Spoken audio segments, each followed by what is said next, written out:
പശ്ചിമേഷ്യയിൽ യുദ്ധഭീതിയും കപ്പൽ ഗതാഗതത്തിന് കടുത്ത നിയന്ത്രണങ്ങളും നിലനിൽക്കുന്നതിനിടെ ഇന്ത്യൻ നയതന്ത്രത്തിന്റെ വൻ വിജയമായി ഇറാന്റെ നിർണായക തീരുമാനം.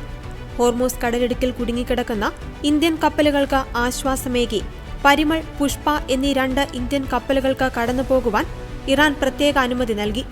ഇന്ത്യൻ വിദേശകാര്യമന്ത്രി ഡോക്ടർ എസ് ജയശങ്കർ ഇറാൻ വിദേശകാര്യമന്ത്രിയുമായി നടത്തിയ നിർണായക ടെലിഫോൺ ചർച്ചകൾക്കൊടുവിലാണ് ഈ സുപ്രധാന തീരുമാനം ഉണ്ടായത്.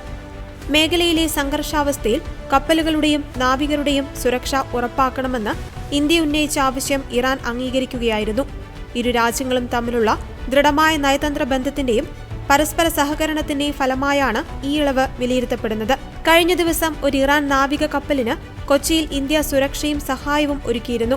കടലിലെ പ്രതിസന്ധി ഘട്ടത്തിൽ ഇന്ത്യ നൽകിയ ഈ ഹൃദ്യമായ സമീപനത്തിനുള്ള മറുപടിയായാണ് ഇന്ത്യയോട് ഇത്തരമൊരു സൗമ്യ നിലപാട് സ്വീകരിക്കുവാൻ ഇറാൻ തയ്യാറായതെന്നാണ് റിപ്പോർട്ടുകൾ സൂചിപ്പിക്കുന്നത്.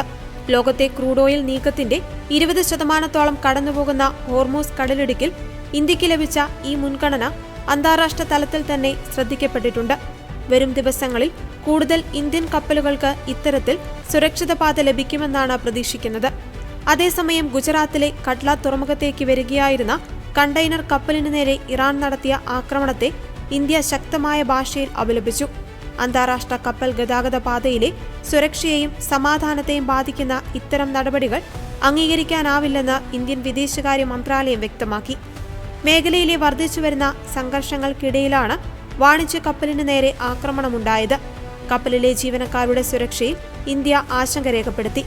അന്താരാഷ്ട്ര നിയമങ്ങളുടെ ലംഘനമാണ് നടന്നതെന്നും കപ്പൽ ഗതാഗത സ്വാതന്ത്ര്യം ഉറപ്പാക്കുവാൻ ലോകരാജ്യങ്ങൾ ഒന്നിക്കണമെന്നും ഇന്ത്യ ആവശ്യപ്പെട്ടു. സംഭവത്തെ തുടർന്ന് വിദേശകാര്യ മന്ത്രാലയം ഇറാൻ അധികൃതരുമായി ബന്ധപ്പെട്ടതായാണ് വിവരം. കപ്പലിലെ ജീവനക്കാരിൽ ഇന്ത്യക്കാരുണ്ടോ എന്നും അവരുടെ നിലവിലെ അവസ്ഥയെന്താണെന്നും സർക്കാർ സൂക്ഷ്മമായി നിരീക്ഷിച്ചു വരികയാണ്. മേഖലയിലെ ഇന്ത്യൻ കപ്പലുകളുടെ സുരക്ഷ ഉറപ്പാക്കുവാൻ ഇന്ത്യൻ നാവികസേന ജാഗ്രത ശക്തമാക്കിയിട്ടുണ്ട്. പശ്ചിമേഷ്യയിലെ സംഘർഷങ്ങൾ ആഗോള വ്യാപാര മേഖലയെയും ഇന്ത്യയുടെ ഊർജ്ജ സുരക്ഷയെയും പ്രതികൂലമായി ബാധിക്കുന്ന സാഹചര്യത്തിലാണ് ഇന്ത്യയുടെ ഈ കടുത്ത നിലപാട്. കപ്പൽ ഗതാഗതം തടസ്സപ്പെടുത്തുന്ന നീക്കങ്ങളിൽ നിന്ന് ഇറാൻ പിന്തിരിയണമെന്നും ഇന്ത്യ ആവശ്യപ്പെട്ടു.